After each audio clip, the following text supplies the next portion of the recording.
पुण्यातल्या मावळमध्ये कुंडमळ्याजवळील इंद्रायणी नदीवरचा पूल कोसळल्यामुळे मोठी दुर्घटना. चौघांचा मृत्यू, यामध्ये 3 पुरुष आणि 6 वर्षाच्या मुलाचा समावेश.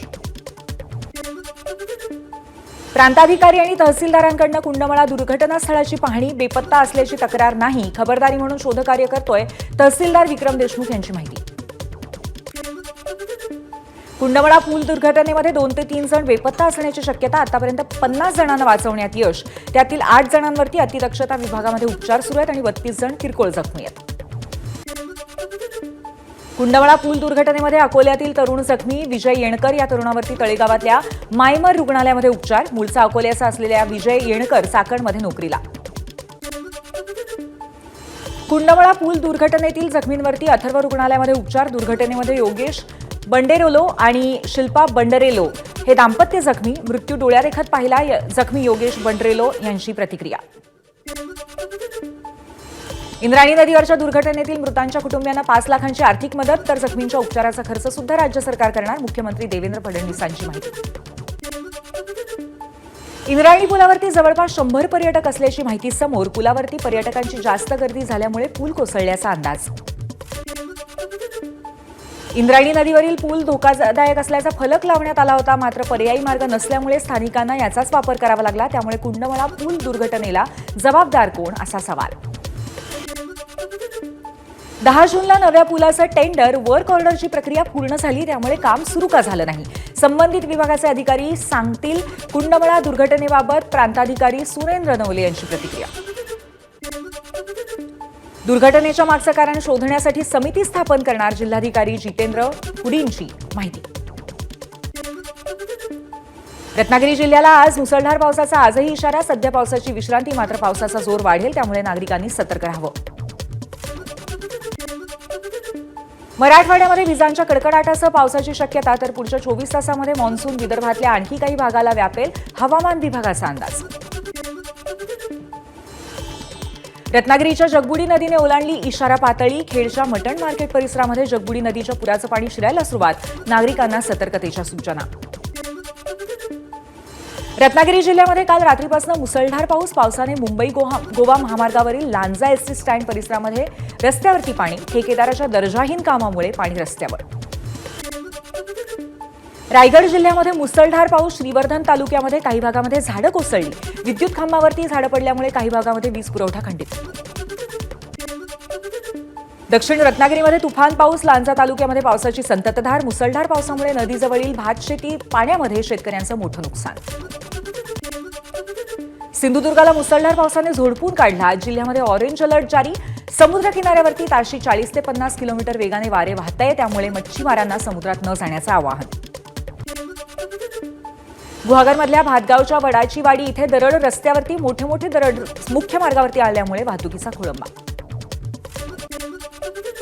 कोकण रेल्वे मार्गावरती पावसाळी वेळापत्रक लागू. दरड कोसळण्याची शक्यता, तसंच मुसळधार पावसामुळे कमी होणारी दृश्यमानता, या गोष्टी लक्षात घेऊन प्रवाशांच्या सुरक्षिततेसाठी पावसाळी वेळापत्रक लागू. पुढच्या 3 तासामध्ये मुंबई, रायगड, रत्नागिरीसह सिंधुदुर्ग जिल्ह्यामध्ये जोरदार पावसाची शक्यता. नागरिकांनी सतर्क राहावं, हवामान विभागाचा इशारा. मुंबईमध्ये मध्यरात्रीपासून तुफान पाऊस. मुसळधार पावसामुळे दादर परिसरामध्ये मध्यरात्री पाणी साचलं होतं. किंग सर्कल परिसरातही सखल भागात पाणी साचलं होतं. मुंबई आणि उपनगरामध्ये मुसळधार पाऊस. जोरदार पाऊस आणि वाऱ्याने दादरच्या शिवसेना भवन परिसरामध्ये काही बॅनर्स पडले. मुंबई आणि उपनगरामध्ये रात्रभर मुसळधार पाऊस. सखल भागामध्ये पाणी साचायला सुरुवात. मध्य रेल्वेची वाहतूक 15 ते 20, तर हार्बरवरची वाहतूक 10 मिनिटांनी उशिरा. मुंबईसह उपनगरातही पावसाची रिपरिप. पावसाने पूर्व उपनगरातली रस्ते वाहतूक धीम्या गतीने. पूर्व आणि पश्चिम द्रुतगती मार्गावरती वाहतूक धीम्या गतीने. मालवणमधल्या शिवरायांच्या पुतळ्याच्या चबुतऱ्याजवळचा खचलेला भाग बुजवला. रात्री उशिरा खचलेल्या भागामध्ये भराव टाकला. बांधकाम विभाग आणि कोकण प्रादेशिक विभागाचे अधिकारी पाहणी करणार. छत्रपती शिवाजी महाराजांचा पुतळा किंवा चबुतऱ्यावरती काहीही परिणाम झालेला नाही. राजकोट किल्ल्यावरील पुतळ्याबाबत सार्वजनिक बांधकाम विभागाचं स्पष्टीकरण. शेगावहून पंढरपूरकडे निघालेल्या गजानन महाराजांच्या पालखीचं परभणीमध्ये आगमन. 700 वारकरी, 3 अश्व, टाळ मृदुंगांचा गजर. श्रींची पालखी परभणी शहरात. विविध ठिकाणी पालखीचं स्वागत. नाशिक मनमाडमधून निघणाऱ्या स्नेहभाव पालखीला 38 वर्षांची परंपरा. टाळ मृदुंगांच्या गजरात वारी पंढरीच्या दिशेने 33 गावांचा प्रवास करत 21 दिवसांनी पालखी पंढरीत दाखल होणार. लोणंद इथल्या संत ज्ञानेश्वर महाराजांच्या पालखी तळाची पालकमंत्री शंभूराज देसाई आणि मंत्री मकरंद पाटील यांच्याकडून पाहणी. वारकऱ्यांच्या सोयी सुविधांबद्दल जिल्हा प्रशासनाला केल्या सूचना. संत निवृत्तीनाथ महाराजांच्या पालखीचा रिंगण सोहळा सिन्नरच्या दातली गावामध्ये पार पडला. विठ्ठल नामाच्या जयघोषामध्ये पार पडलेल्या या रिंगण सोहळ्यावरती जेसीबीतनं फुलांची उधळण. मुक्ताईच्या पालखीचं जालन्यामध्ये आगमन. खानदेश विदर्भाचा प्रवास करत जालन्यात आलेल्या मुक्ताईच्या पालखीचं जल्लोषात स्वागत. संत निवृत्तीनाथ महाराजांची पालखी नाशिक ते पंढरपूरकडे रवाना. नाशिकच्या इगतपुरी तालुक्यातील एक शेतकरी वारकरीमध्ये सहभागी. वारीमध्ये सहभाग तरी मोबाईलवरनं पार पाडतोय शेतीची जबाबदारी. द्वारका वॉटर पार्कमध्ये सुरक्षा रक्षक आणि बाउन्सरकडनं पर्यटकाला मारहाण झाल्याचा आरोप. तब्बल 1.5 तास एका रूममध्ये कोंडून ठेवल्याचा आरोप. पीडित परिवाराकडनं पोलिसात तक्रार. ठाण्याच्या रघुनाथनगर परिसरामध्ये मित्तल पार्कमधील एका इमारतीच्या 10व्या मजल्यावरती अचानक आग. घरातलं फर्निचर, इलेक्ट्रिक साहित्य आगीत जळून खाक. आगीचं कारण अस्पष्ट. MHT CET परीक्षेचा निकाल आज जाहीर होणार. इंजिनिअरिंग, फार्मसी आणि ॲग्री प्रवेशांसाठी घेतली होती CET. निकालानंतर 3 ऐवजी 4 फेऱ्यांमध्ये प्रवेश प्रक्रिया. आजपासून विदर्भ वगळता राज्यातील इतर भागातील शाळा सुरू. अनेक ठिकाणी विद्यार्थ्यांचं शैक्षणिक वर्षाच्या पहिल्या दिवशी स्वागत केलं जाणार. नाशिक जिल्ह्यामध्ये पहिल्या दिवशी विद्यार्थ्यांचं जंगी स्वागत. प्रभात फेरी काढून शाळेचा पहिला दिवस साजरा. लेझिम पथकासह पारंपरिक वेशभूषा धारण करत विद्यार्थ्यांची प्रभात फेरी. पहिल्या दिवशी मुख्यमंत्र्यांचा मान्यवर करणार विद्यार्थ्यांचं स्वागत. मुख्यमंत्री फडणवीस पालघरमधल्या दुर्वेसमध्ये जिल्हा परिषद शाळेत विद्यार्थ्यांचं स्वागत करणार. शालेय शिक्षण विभागाकडून शाळा प्रवेशोत्सव उपक्रम. स्थानिक स्वराज्य संस्थांच्या शाळांमध्ये पटसंख्या वाढवण्यासाठी मुख्यमंत्र्यांसह इतर मंत्री पहिल्या दिवशी विद्यार्थ्यांच्या स्वागताला उपस्थित राहणार. विद्यार्थ्यांना एसटीचा पास थेट त्यांच्या शाळा महाविद्यालयांमध्ये वितरित केला जाईल. राज्य मार्ग परिवहन महामंडळाची राज्यात आजपासून विशेष मोहीम. गडचिरोलीच्या अतिदुर्गम आणि नक्षलग्रस्त भागातील 120 विद्यार्थी पहिल्यांदाच विमानातनं बंगळुरूच्या इस्रो भेटीला. नागपूर विमानतळावर मुख्यमंत्र्यांनी विद्यार्थ्यांचं स्वागत करत साधला संवाद. नागपुरामध्ये बोगस शिक्षक भरती घोटाळ्यामध्ये मोठी कारवाई. दिलीप धोटेंना अटक. प्रत्येक शिक्षकाकडनं 15 लाख घेतल्याचा संशय. दिलीप धोटे विठ्ठल रुक्मिणी बहुउद्देशीय शिक्षण संस्थेचे अध्यक्ष.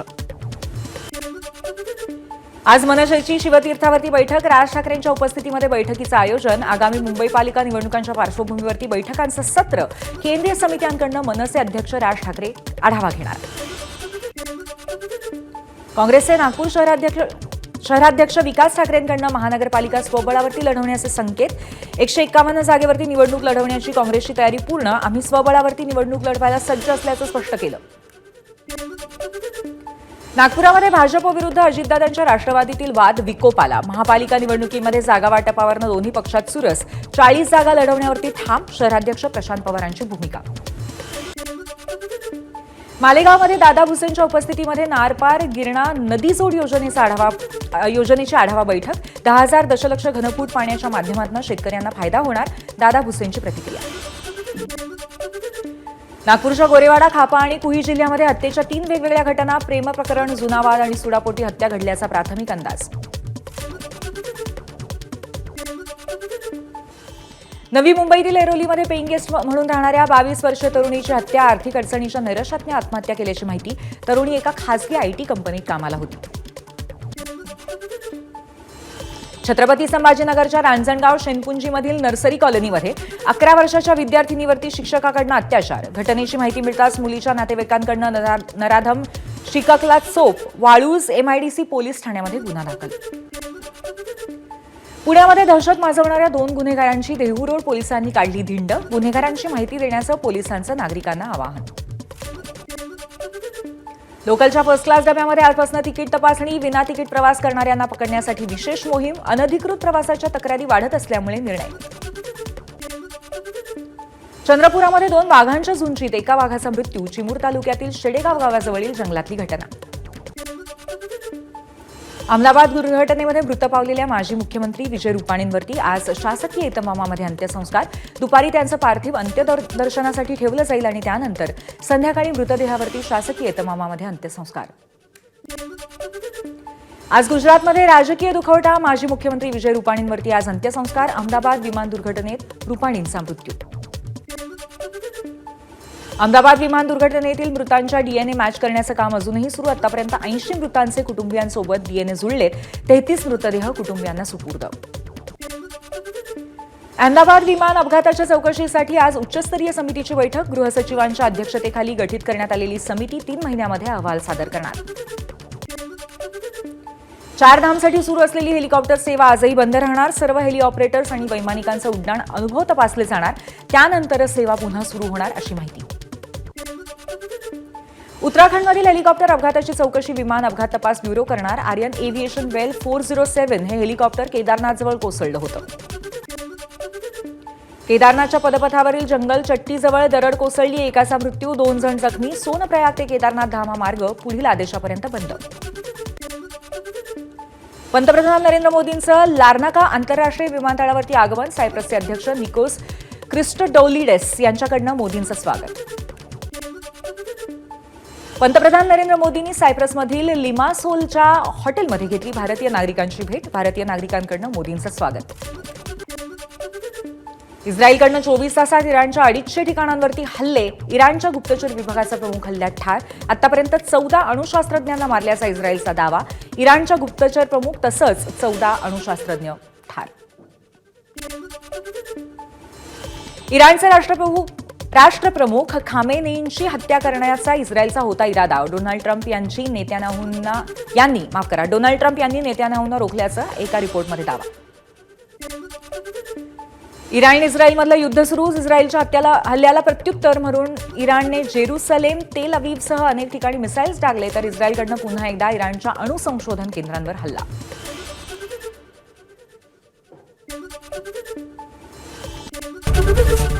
एबीपी माझा, उघडा डोळे बघा नीट.